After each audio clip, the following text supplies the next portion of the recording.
By the way, this is the correct size drill bit for a, I believe it was a quarter 28 thread or quarter 20 thread, just in case I need to make a pushing device and thread this hole.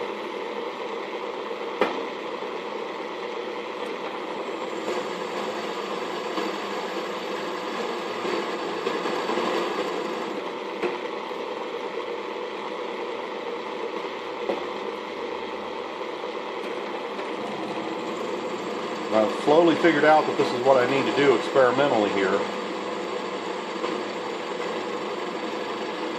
If I can't get it off, I'm not sure what I'm going to do. I may just have to leave it on there and not worry about it.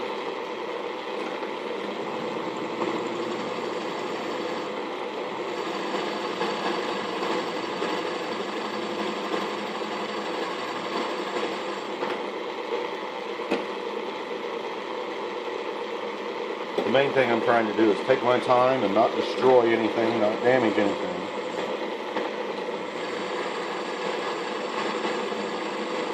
Now that tapered pin, if I would have gotten animalistic with it, I assume it's tapered, and tried to drive it on through, just assuming it was rusted or stuck or something, I would have broken my lathe bed.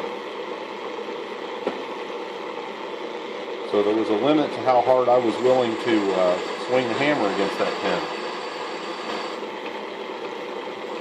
There really is no excuse for breaking anything.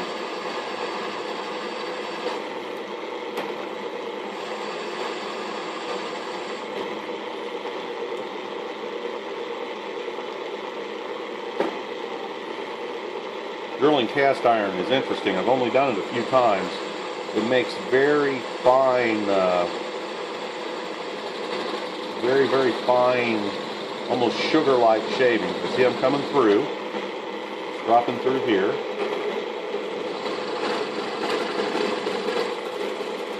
There we go. First hole complete. Now this isn't the, I don't know if I'm going to use this rod or not. I actually brought home a piece of music wire. I'm not sure what quality this rod is. It looks like it's about the same size.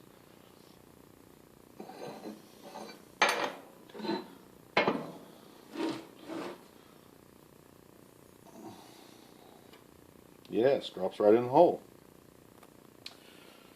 Okay, so we'll go drill the other hole, and then we'll come back and I'll try to knock those pins out.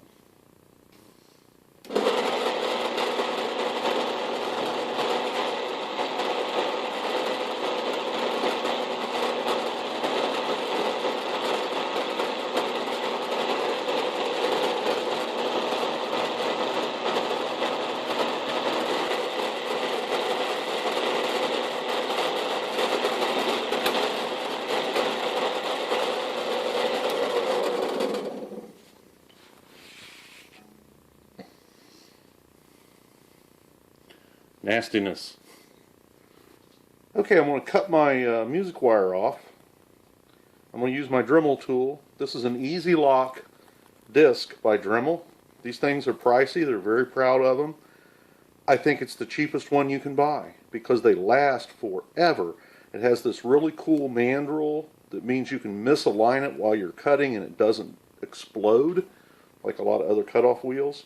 I definitely think if you have a Dremel tool that next time you buy cutoff wheels, think about getting some of these Easy Locks.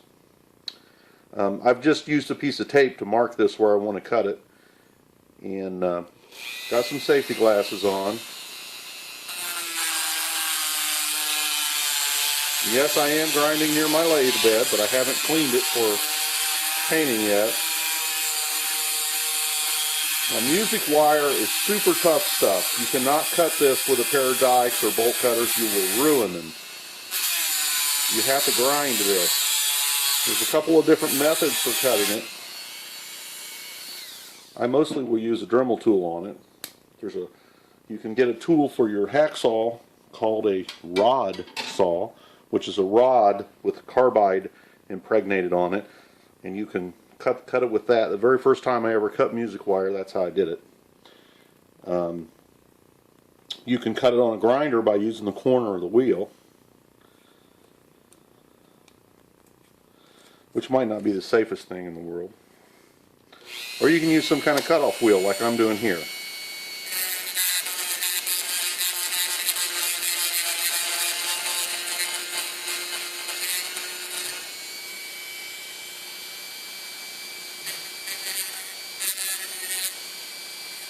This job would be a little easier on a grinder, but this tool's right here. So, we'll put that down against our dowel pin we want to drive out. And I've made another tool. Actually, let's put the factory flat end down against the dowel pin. Old scrap of wood here. This is so that I don't inadvertently damage my ways by missing with the hammer.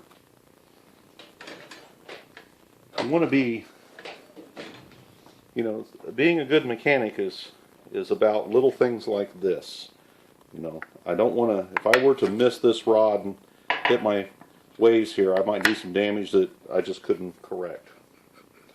Now, one of my problems I have here, if this idea fails, is the diameter of this rod and its length. It could bow like a piece of spaghetti when I strike it, rather than carrying all of my force into the pin. So let's see what happens. Did it move? Should move easily, really.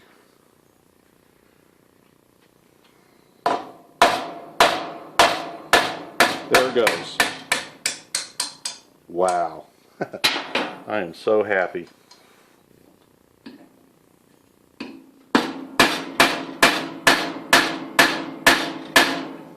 Wow.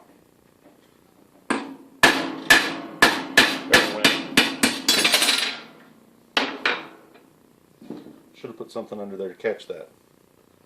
One rack gear removed. Wow, if those pins are tapered, I can't see the taper in them. I sure wasn't able to drive them. You can see some little marks here where I tried to drive them through the face of the gear and was unsuccessful. Let's see. Got 183. No, they're not tapered.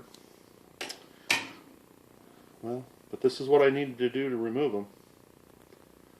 So now I can clean this. And one of the problems I had is I was trying to unstick this. Another YouTuber told me that they were able to put a wedge in here and slowly wedge these pins out. I don't think I had a chance of doing that. But in trying to drive a box cutter blade back here, I actually snapped off little corners of the blade. So I would have never been able to get this flat against the lathe bed again. So this will allow me to clean it and reinstall it properly.